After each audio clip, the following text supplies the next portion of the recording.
Hey, SongTown, I'm Clay Mills here with Marty, Dodson. Today I got an email that these kind of emails break your heart because the email was a songwriter emailing us going, I think I'm going to give up songwriting. I know the kind of writer I want to be, but I'm just not quite there yet. I don't know if I have the talent to even be a songwriter. You know, and we've talked about it before. Those are the hardest kind of emails to get. And I think it's so hard because we've both been there.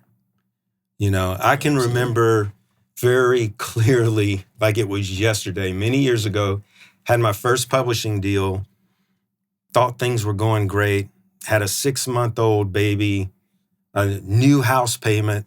You know, I was on top of the world, had this publishing deal.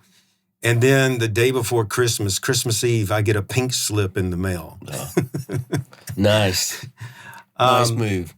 And immediately, I spent the whole Christmas vacation. Wasn't exactly a vacation, you know. It was like I spent the whole time going, maybe I'm just not talented enough.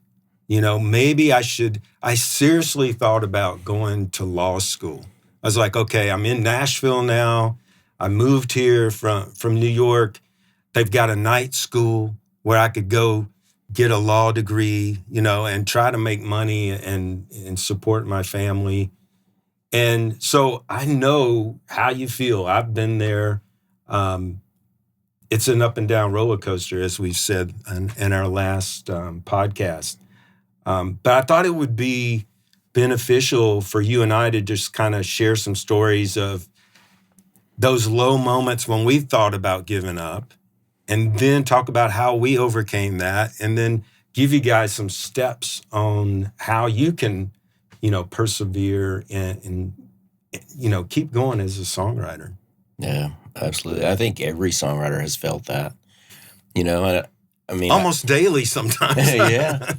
I mean, I was playing a show with one of my closest friends recently, and he goes, "This is my most recent number one. It was number one in 2018." And he looked at me and he goes, "Am I retired?"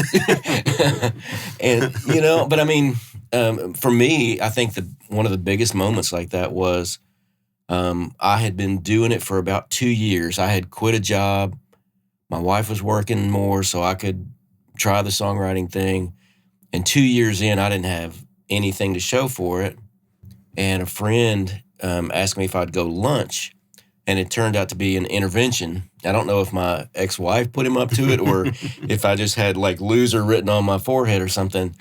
But he took me to lunch and he offered me a job at his company, and it was writing, but it was like writing instruction manuals for small appliances. Yeah. And it was more money than I'd ever made. It was benefits. It had a retirement plan. I mean, it had everything on paper was great. But I mean, fast forward ahead, AI can do that job now. That's true. This is true. Yeah. Might have been replaced by AI if I had done that.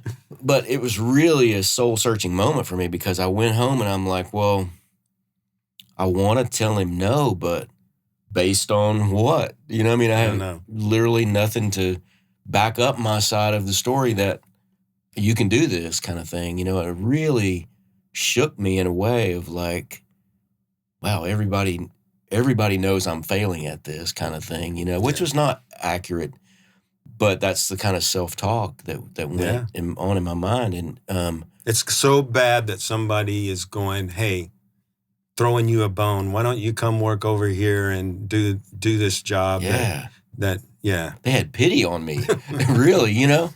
And as I processed it, I really came to a new belief in myself of like, okay, if I turn this down, I've got to make this work. So I'll figure out how to make it work, you know? And I actually put a nail in the wall in our hallway where I decided I was going to put my first gold record. And I left it empty. So every day I would see this empty nail, and it kind of motivated me to like, on that day when you told him no, you believed, you know? And so on the other days that I would doubt, I'd look at that nail and I would go, okay, I believed in myself enough then. Got to keep that belief going and just got to keep pursuing it, you know? Yeah. I think for me, I think it was Garth Brooks. He was doing an interview and he was like, talent is overrated.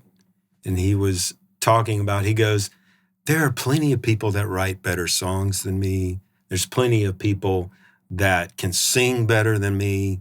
He's like, but only thing I have control over is I can work harder than everyone else. And that really made an impression on me. And I just decided I was going to put blinders on, and I was no longer going to think about the talent part of it. You know, I had someone that was living their dream, telling me talent was overrated. And so I wasn't going to think about that. I was just going to focus on doing my job, doing the work, learning, getting better at being a songwriter, and giving it everything I got. And then I was going to let the chips fall where they fall.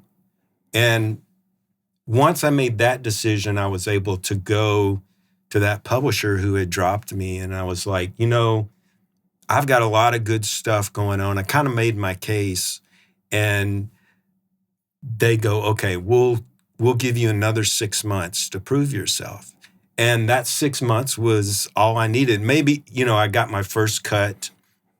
And maybe it was because, in part, they did drop me, and it made me make that decision that, you know, maybe I started writing better songs. Maybe I started trying harder. Maybe, you know, so I think sometimes it's those moments where we have to make that commitment and go, no, I'm going to do this. But really, for me, it was more of an act of, I'm no longer going to think about the talent part. Yeah. You know, because in reality, every time you go on social media, you can find someone doing something incredible that you can't do. Yeah. So if that's your basis for, am I good enough because can I do things better than everyone else, you're just going to fail. So, you know, I think that was a big turning point for me.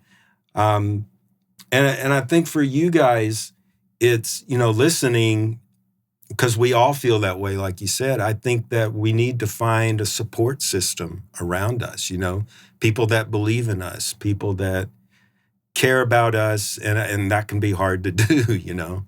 Yeah. And I think it's important to have a system to support you that where they understand, you know, because we also have a lot of people write to us whose families don't get it. Like their spouse is like, why are you trying this crazy thing, you know? And, you know, just imagine trying to succeed in that kind of environment with that negative talk coming at you, you know? And so that I think we need a support system that are songwriters that understand. It's part of why we started SongTown. There's lots of other groups that do that. You know, we have local groups that meet, and, you know, so do a bunch of other organizations. But I think that's crucial. And, you know, back to your point earlier, I feel like I'm less talented than most of the people I've worked with, but I work harder than they work. And when I got my first writing deal with Kim Williams, who became a Hall of Fame songwriter, he would come in some days and he'd go, boys, we're not the smartest, we're not the prettiest, we're not the most talented, but by golly, we're going to outwork everybody. And he just instilled that attitude in us. And, you know, when you think about it, there's no way to quantify talent. You know, you can't say, well, this person has enough talent and that person doesn't, or that you or I do. And the people that do say that, the people that are out there being critics and going, well, that artist never should make it, they're not talented, they're usually people that have never done anything. Yeah, you know, you don't see critics out there succeeding on a big level. Yeah. So I think you know, you just have to take that with a grain of salt. Yeah, and so I think you're right. You have to just go, you know what? The natural talent that I have is out of my control. I can't do anything about that. All I can do is figure out how to maximize what I've got and to outwork the people around me, you know? And you and I both know songwriters who have succeeded. I knew a guy who had 6 or 7 number ones, and he would tell people, man, I don't know how to write, but I can put together a room. And it was true. Like, people had written That with him was were his like, superpower. yeah, he doesn't really do much in the room. He'll go get us coffee. And he was kind of just a facilitator, and that's... Well, I'm not suggesting that you should not be a good writer and you should be a facilitator, but those people are important and they have their place. But hopefully you're studying your craft and want to be a great writer too. Point being, he figured out what he had to contribute. Right. And he did that, Yeah. And I'm sure he had some talent or he wouldn't have been there. He was being humble. Yeah. Yeah. But his major talent was putting together the right groups of people. Yeah. And then, guiding the process along. And then he had lots of connections to get cuts, So people succeed that have different talents and different levels of talent. Right. But, when I was thinking the other day, the people that started out with me, there's very few of them left in the business. Yeah. And when I look back on it, like, they were the people that were going out every night drinking with the artists and, partying hard and all that kind of stuff. When I'm home working on ideas and, trying to come in really prepared the next day and well-rested and just little things like that. And they kind of just flamed out, a lot of them, because they hit it too hard on the partying side. Yeah. And they were much more talented than me, a lot of them. So, I think you're right. Your talent is what it is. You can do things to improve your craft, or you can hone your skills. But it's best to just let that go and then go, okay, what can I do to be successful? Yeah, and the things that help me also that I think would help you out, if you're listening to this, is remembering your love for songwriting, your love for music. I mean, that's going to be the number one thing. So every day you wake up, as I look back through my career, the days that I woke up excited to work, I got better songs that day. Yeah. When you're pumped up. And so the longer you do it, it can get harder to motivate yourself like that. But if you can wake up excited, pumped to write every day, if you can constantly be learning. Like, I'm a lifetime learner. Mm-hmm. I'm studying piano now and trying to improve that because I enjoy it, where I spent many years playing guitar and I enjoyed that. I want to try something new. So I'm always trying to learn, find things that excite me. So if I'm learning a new song on piano and I learn this voicing, I'm going, oh, wow, this would be cool. And that day I'm putting it into my own song, So being able to be inspired by what you're listening to, what you're learning, putting that into your own music. And I think that's what we do at SongTown. We're not only a support system for writers, we also help them learn and improve their craft, And it's really because for us, that's what helped us get to where we got. It helped us reach our goals. So it's a way that we can help other people reach their goals by doing that, Yeah. And when people ask me if they should quit, I always just say, well, why did you start in the first place? And they'll, almost always it's like, well, I was a teenager and, just it was my way of expressing myself and it just fed my soul to do this and it gave me a voice. And I go, so because someone's not paying you for it yet, you're going to give up that? I mean, you're going to give up something that feeds your soul and that gives you a voice and helps you get your feelings out based on what they think out there or how much did they pay you and that kind of stuff. And so I think it's really important to always remind ourselves of why we started in the first place.